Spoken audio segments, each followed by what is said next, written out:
Yeah. The minor pentatonic and the major, possibly just throwing a couple of notes just to make it sound a bit more interesting. What else?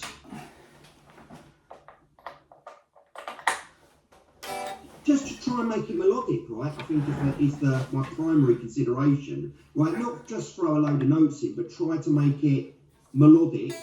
Yeah. Have you thought, so basically so far you've mentioned the pentatonic scale, yeah, making it melodic, yeah, and this is the thing where a lot of people go wrong. And what haven't you thought about, or what have you, like when you're doing a solo? Because obviously you just think, I've got that scale, I'm in that key, it's going to end up sound. I'm also thinking about how many bars I've got to play in, right? You know, because it's got to go somewhere. Yeah. So I've got to resolve it within the bars that I've got available. That's it. We got the bars, but also in the bars, this is where you can make a solo really sound good and make it sound like a story. Oh, the seat's going down there to get that sorted out. Is you got to think of the chords what are playing in the background. Yeah. This is the big thing, and because with this you can make a solo. So if someone said to you, right, would you know?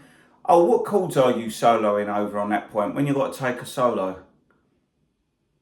What, E for more on my guitar? Yeah, if someone said to you, what are the chords you're soloing over? Because you've said, you know, you're in the key of A minor. Yeah. But if someone said, you know, okay, you're taking a solo over this, but the first thing what a lot of guitarists do, they just think, oh, I'm in the key of A minor, that'll do.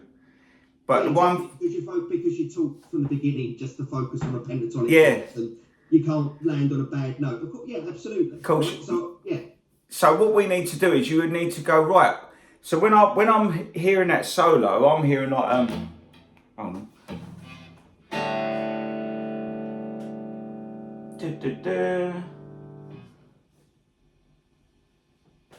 so I'm hearing the chords like,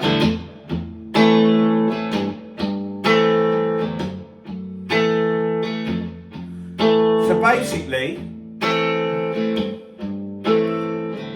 you're soloing over that progression, yeah? That's the main thing. Yeah. So I would just be thinking in my head, A minor, G, F, D with an F sharp and a bass. Yeah. You could use F major 7 now. Yeah. And then what you could do, I'm going to put down a little backing track here of like these chords, so look.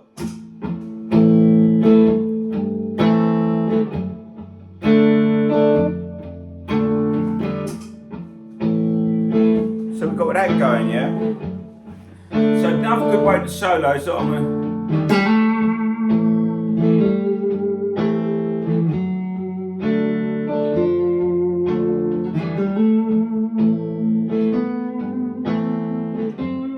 See how these notes are working.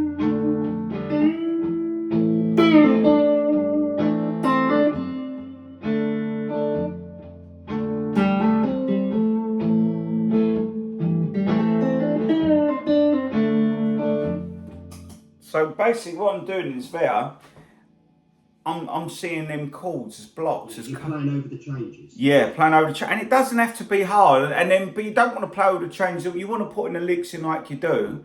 So like something like, because I remember, so forget, you could just take the root notes but make it sound really good. So you got A minor, A minor with G in the bass. Yeah, that. You could do like a classic kind of late 60s, like.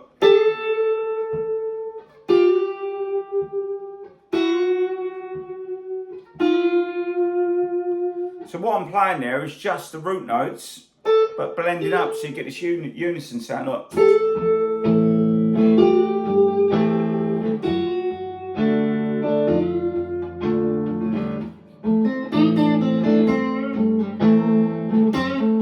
I might do a lick, then I might go up, look. Then I'm going to go up the other way.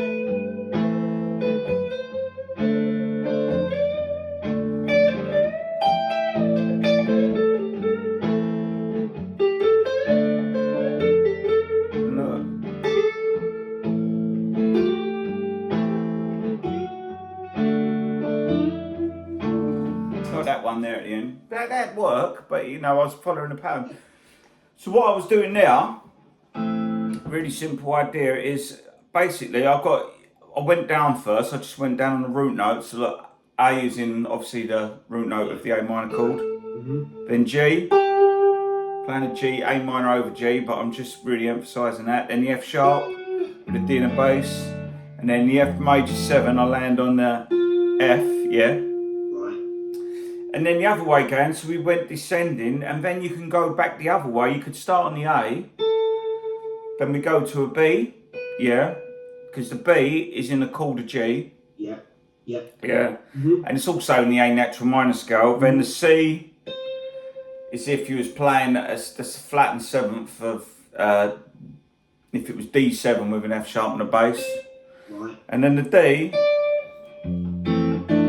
if you think about it, the reason the D works because F major 7 and say, or you could say it's F6, or you could just say it's a D minor with an F in the bass. Them notes are both in chords. So look, if I go down, look,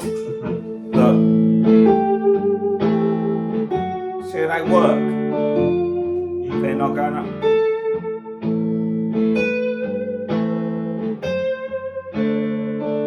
So that's a great way to start a solo. Look, I'll do it in the bends up.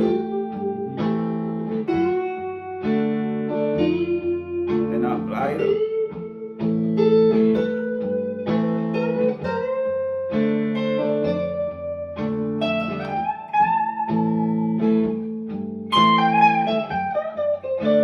Then freestyle.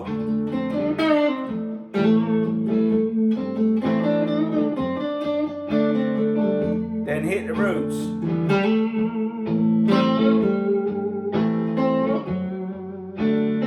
See what I'm doing now?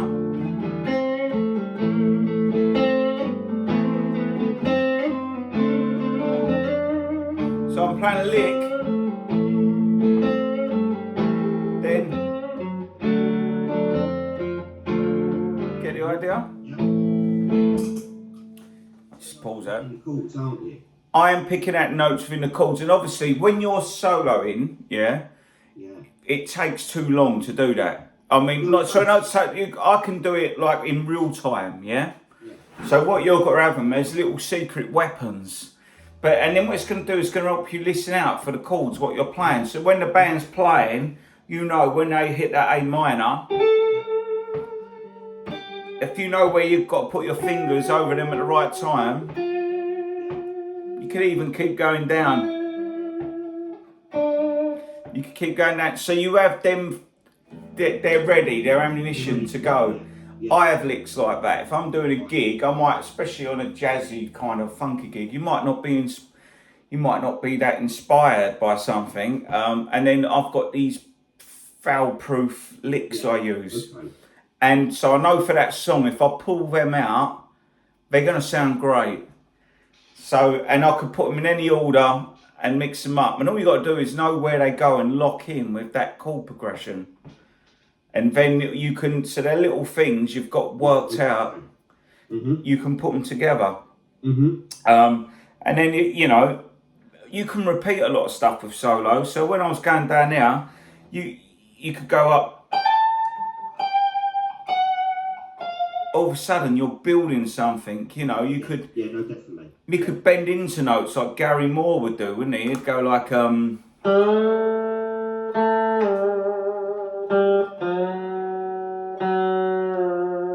which is a bit harder to do, but with distortion on and that and a big sound, you can make it sound great. So it doesn't have to be... So, I mean, I think for the second solo of While My Guitar Gently Weeps, I'm going to have to improvise that, right? You're going to have to. It's just...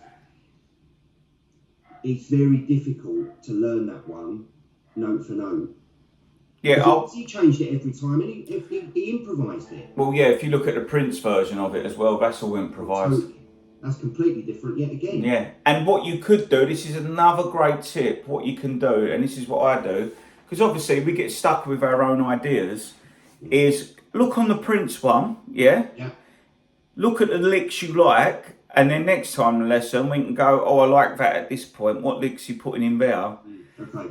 And then find someone else doing a solo over While My Guitar Gently Weeps, the outro, and just nick them best the best bits. The best bits to you, what sounds good. Yeah. Because it's like food. You know, we might go out for a meal or something, and you might pick, oh, I like that, and I'll go, well, that's not my cup of tea. But so pick the things that you love. Do you know what I mean? The licks, because they're the ones you're going to enjoy playing. Definitely. You know, it's nothing worse than playing something you don't enjoy the sound of, because it can make you cringe as you're doing it. Oh, absolutely, right? Absolutely. It's got to be fun to play. Look, super quick. I know we've only got a few minutes Yeah. left. Can you look at the second half of the first intro